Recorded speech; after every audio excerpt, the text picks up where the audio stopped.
is Ellen, age 7. This is Edward, age 8. This is Danielle, age 7 and a half. This is Christian, age 8.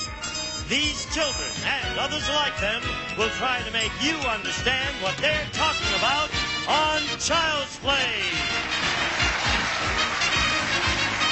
And here is the host of Child's Play, Bill Cullen.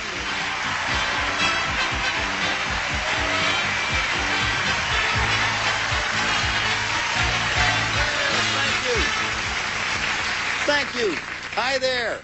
Hello there, and welcome to Child's Play, a game for grown-ups. We're going to meet the children in Child's Play in just a minute, but first, let us meet the grown-ups.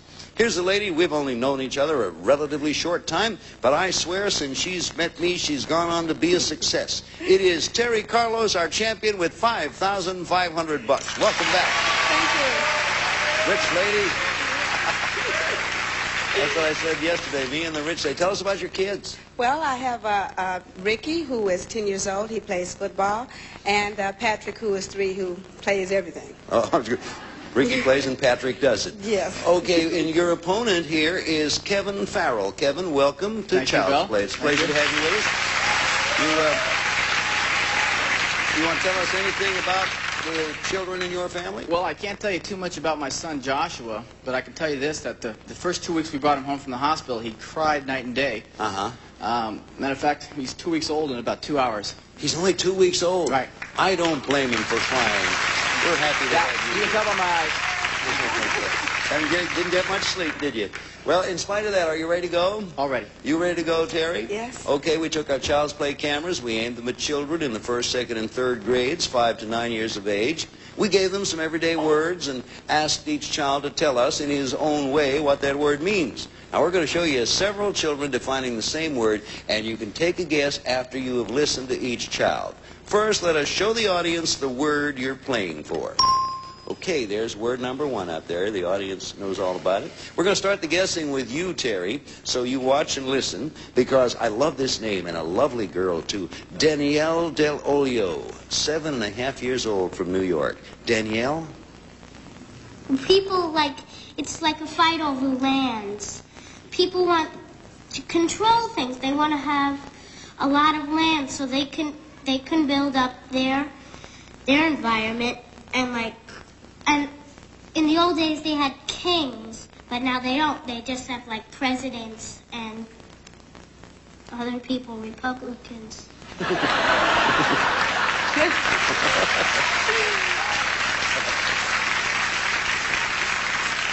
That distinction was Danielle's, not mine. Terry, what do you think the word is? Oh, fight over lands. I don't know. Dignitaries. No. No, it's not dignitaries. And now is your turn, Kevin. Here's another description of the very same word, Frederick Stanton. Oh, he's a whiz. He's from New York City, and here's his description. When the one country fights against itself, it can be caused by different things.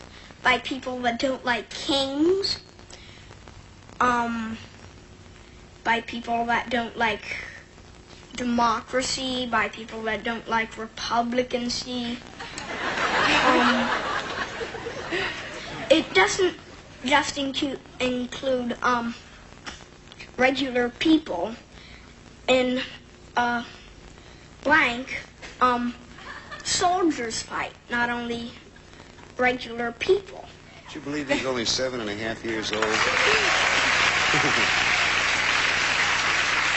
All right, Kevin, that's the second description of the same word. What do you think it is? Okay, well, I'll have to say that I think he's talking about wars. No, not the wars. And Terry, it's back to you. Final description, and here's another one of our fine describers. He, too, is 7.5 from New York. Same word, Sasha Segan. It's a war, like, say, one's happening in Poland right now. And one happened between the Americans and the British in 1775-76. It's actually a war, but it's a war for freedom. Look at him. Like one country revolts sells against another. Boy, I'll tell you, he not only tells you, he sells you. I'm telling you. All right, Terry, that's the third and final description of the word. What do you think it is? I'm going to say battle. No. The answer is revolution. Revolution, a country fighting against itself. Okay, we'll be back with a new word, but right now we're going to show you this and give you a chance to collect your thoughts.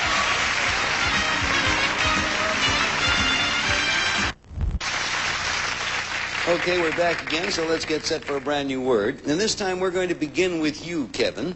First, let's show the folks at home and here in the studio what the word is going to be. Okay, they have an idea. And now here comes description number one. Kevin, listen to Michael Campisi. He's 6.5 and from Los Angeles. Michael. Oh boy, I know lots about you. It's something that people go on and they have to sometimes guess words and stuff, and sometimes they have to. I want to sometimes that this man gives you a question, you have to write it, and this other person says a word, and that they think would feel like, say, all right, Henry is so dumb, and then they say, how dumb is he? He's so dumb. Last week, for his stew, for his macaroni, he put in a blank. And they have to, like, if they get shoe, right, they say shoe, and they have to ask the 6 players, and if any of them shoe, some are triangles, circles, and some are circles and triangles, right? and that lights up if it's right. If it's not right, a buzz goes on. And now, Kevin, keep in mind that was a 6-year-old. What do you think he was talking about? I'm a little bit worried because I think I understood what he was saying. I'd have to say match game. No, it is not match game. This sounded a lot like it, didn't it? The little oops you saw over his mouth means that he slipped and said the actual word, and we always block that out. Okay, Terry, remember what you heard. Here comes another description of the same word. Age 8, Los Angeles, Elizabeth Karen. Elizabeth, dear. Like this, my child. Some contestants come up and guess things, and then they win lots of money if they get it right. Okay, now what do you think, Terry? It's a game show. Game show is right.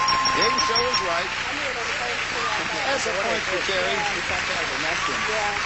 You were a little too specific, Kevin. It is dangerous to be specific. We're just talking about game show. Terry, that gives you a point. We play child's play until time is up, and whoever is ahead at that point wins $500 and a chance at $5,000. New word coming up. We're going to begin with you this time, Terry. And here's Eileen Sirocco from Los Angeles to tell you about it. Here's a word for the folks at home. Like someone who can really use stuff. Like fathers. They can fix tires, but the kids can't. So those kids call them. Okay, I like Eileen. What do you think the word is, Terry? Oh boy, I'll say mechanic. No, not mechanic. Okay, same word, Kevin, being described for you by Jerusha Klemperer, age 7.5 from New York. Jerusha. Well, if somebody in school really knows a lot of math and they're really good at it, they're better than everybody in the class, and they're good at all the other subjects in school, and nobody else is better than them, and it's like they were born to be perfect, that nobody could beat them. It's your shot, Kevin. Well, I'll tell you, I'd have to say maybe expert. No, it is not expert. It comes back to you, Terry, and uh-oh, here he comes again. He's still 7.5. He's still from New York, and he's Sasha Segan, to put it in his perspective. It's somebody who's smart, and actually an official one is classified as over 170 IQ. At least that's what told me in a magazine. And it isn't smart, it's real smart. Did that bit of... That's Sasha. Believe me, you can count on Sasha. Did that bit of histrionics do... That is what he is a genius. Genius. You're right in both cases, Terry. Correct. Okay, Terry, that's... I think he is, too. That's 2 for Terry. Kevin hasn't scored yet. We come up with a brand new word. Let us show it to the folks at home and here in the studio. There is the word. Okay, here's Lindsay Beamish, 7, from Los Angeles. And here's the way she describes the word. Lindsay. Let's say somebody wanted a baby, okay? Or a child, whatever. And so what they did is, like, they couldn't have a baby because they were too old. And they still wanted one. So they can go to this little, like, it's a place where you buy children where their mothers put them when they don't want them anymore. And you can get one, you can buy it, and it will be your child. That's what it means. Okay, what... Lindsay Beamish, what word was Lindsay describing? Well, I hope I'm not going to strike out, but I'm going to say adoption. Adoption is right. You got it? Okay. That's okay. Lindsay did a pretty good job, did she not? Okay, the score now is 2 for Terry and 1 for Kevin. And when we come back to Child's Play, we're going to shift gears and play the game for speed in the Fast Play round. We'll be back to do Fast Play on Child's Play in just a moment. This for you.